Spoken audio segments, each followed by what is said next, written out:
Paborito niya na akin-akinan. Muna paborito niya. Samtang ko anong isda. Akin-akin siya. Muna paborito niya guys.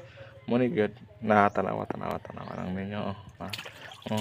Muna doan sa kong anak guys. Samtang katanotan amig isda.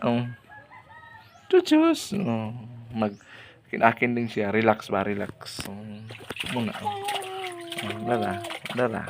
Muna. Naamang inana guys. Ba? Mura lagnas dagat ba? Tanaw so isda. Relax ba? Pa-relax sa. Relax.